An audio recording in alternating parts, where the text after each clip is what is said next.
पौधे जानदार हैं या नहीं? अगर जानदार हैं तो वो सांस क्यों नहीं लेते? क्या सांस लेना कैरेक्टरिस्टिक ऑफ लाइफ है या नहीं? ये जानिए आज इस टॉपिक में। अस्सलाम वालेकुम नाज़रीन व सामीन, मैं हूं आपका मेज़बान Sahil and welcome back to Dynamo. आज हम बात करेंगे कैरेक्टरिस्टिक ऑफ लाइफ।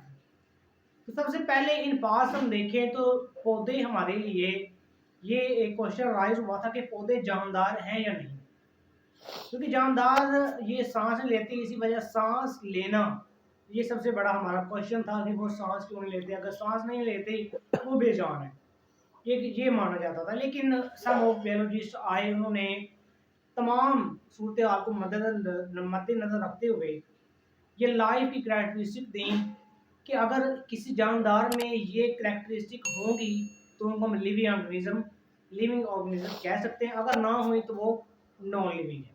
तो देखते हैं जी वो नॉन लिविंग और लिविंग कैरेक्टरिस्टिक्स वो हमारे पास कौन से हैं। सबसे पहले हमारे पास highly organised and complex body. हमारे पास जो भी एनिमल्स होंगे या प्लांट्स होंगे वो हाईली ऑर्गेनाइज्ड होंगे, यानी उनमें एक सीक्वेंस पाई जाएगी। सीक्वेंस कौन सी? सेल, सेल से टिश्यू, टिश्यू से ऑर्गन, ऑर्गन से ऑर्गन सिस्टम एंड फर्दर हमारे पास एक इंडिविजुअल बन जाएगा। ये सीक्वेंस एनिमल्स में पाई जाती है और प्लांट्स में भी पाई जाती है। तो इसका मतलब ये हुआ कि वो लिविंग ऑर्गेनिज्म हैं। अब दूसरी कैरेक्टरिस्टिक हमारे पास है कंपोज वन और मोर सेल्स।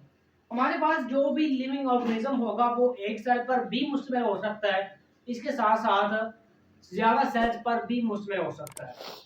हमारे पास जो एक सेल पर मुश्तमिल होगा उनको यूनिसेलुलर एंड फर्दर हमारे पास जो मल्टी सेलुलर होंगे उनके पास मोर सेल्स होंगे। ठीक हो गया। तो ये कैरेक्टरिस्टिक है लिविंग ऑर्गेनिज्म की। अब आ गया हमारे पास टू रिप्रोडक्शन, यानी हमारे पास जितने भी लिविंग ऑर्गेनिज्म होंगे वो रिप्रोडक्शन करेंगे। रिप्रोडक्शन करके अपनी ऑफस्प्रिंग प्रोड्यूस करेंगे ताकि अपनी स्पीशीज की जो तादाद है उसको इंक्रीजमेंट कर सके। ठीक हो गया। आगे हमारे पास जेनेटिक प्रॉब्लम। जेनेटिक प्रॉब्लम, जो भी लिविंग ऑर्गेनिज्म रिप्रोडक्शन करेंगे जेनेटिक प्रॉब्लम तो डेफिनेटली आएंगी, क्योंकि जितने भी ऑफस्प्रिंग पैदा होंगे उनकी जो जेनेटिकली आइडेंटिकल हमें शनाख्तें मिलेंगी, जैसे कि hair colours, eye colour, skin colour and जहानत कट वगैरह, ये उनके जो grandparents and grandparents के साथ कुछ ना कुछ मिलती होंगी। ठीक हो गया। तो ये है हमारे पास जेनेटिक प्रॉब्लम। अब आगे हमारे पास ग्रो इन साइज, यानी हमारे पास जो भी लिविंग ऑर्गेनिज्म होगा वो ग्रो इन साइज होगा, ग्रो करेगा साइज में। हमारे पास देख ले तो एनिमल्स भी ग्रो करते हैं साइज में, इसके अलावा हमारे पास प्लांट्स भी ग्रो करते हैं, इसका मतलब है वो लिविंग ऑर्गेनिजम्स हैं। अब आगे हमारे पास कैरेक्टरिस्टिक है मेंटेन होम्योस्टेसिस। अब होम्योस्टेसिस क्या होता है? होम्योस्टेसिस हमारे पास बॉडी के आउटसाइड जो एनवायरनमेंट होगा वो अगर वो जैसा भी हो, यानी उसमें गर्मी हो सर्दी हो, जैसा भी टेम्परेचर हो, जैसे भी हालात हो, लेकिन जिस्म का इनसाइड जो हालात है, जो कंडीशंस हैं वो मेंटेन रहनी चाहिए। जैसा कि अगर हम देखें कि बाहर जितनी मर्जी ज़्यादा गर्मी हो, जितनी मर्जी गर्मी हो सर्दी हो, लेकिन बॉडी का जो टेम्परेचर इनसाइड टेम्परेचर है वो 37 सेंटीग्रेड ही रहता है।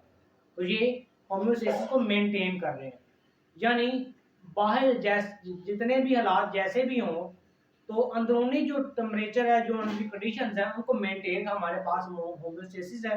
और होम्योस्टेसिस को लिविंग ऑर्गेनिज्म मेंटेन करते हैं, प्लांट्स भी करते हैं और एनिमल्स भी करते हैं।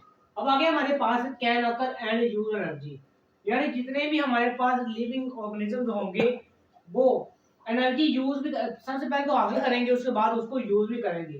हमारे पास जो मेन सोर्स है एनर्जी का वो है सनलाइट, जो कि प्लांट्स अगर करते हैं उसको यूज करते हैं फोटोसिंथेसिस में। इसके बाद हम यूज करते हैं, हम हासिल करते हैं उनसे, और हम उसको जितने भी हमारी बॉडी में रिएक्शंस हो रहे हैं उनको कंट्रोल करने के लिए हम ये एनर्जी यूज करते हैं। अब आ गया हमारे पास रिएक्शन।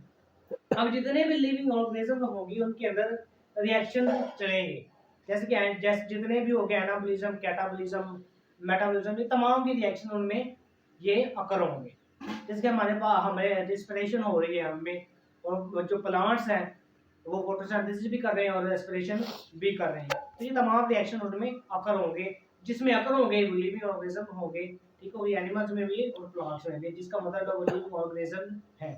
अब आगे हमारे पास रिस्पॉन्स टू एनवायरमेंटल चेंज, यानी एनवायरमेंटल चेंज के मुताबिक जो लिविंग ऑर्गेनिज्म होंगे वो रिस्पॉन्स भी करेंगे।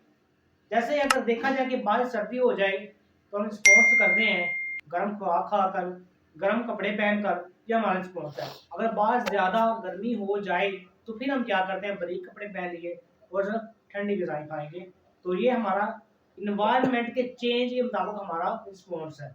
तो ये था हमारा आज का लेक्चर, जिससे हम ये अंदाज़ा लगा सकते हैं कि अगर जिसके पास ये कैरेक्टरिस्टिक होंगी वो लिविंग है, अगर किसी के पास नहीं होंगी तो वो नॉन लिविंग है। तो ये हमारा सबसे बड़ा सवाल हल हो गया कि प्लांट्स लिविंग हैं या नॉन लिविंग है। तो ये था हमारा आज का लेक्चर। उम्मीद करता हूँ आपको समझ आई होगी। अगर किसी भी किस्म की कन्फ्यूजन होगी तो आप कमेंट कर सकते हैं। इसलिए इसके अलावा आप हमारा डायनेमो क्रिएट चैनल को भी आप ज्वाइन करें।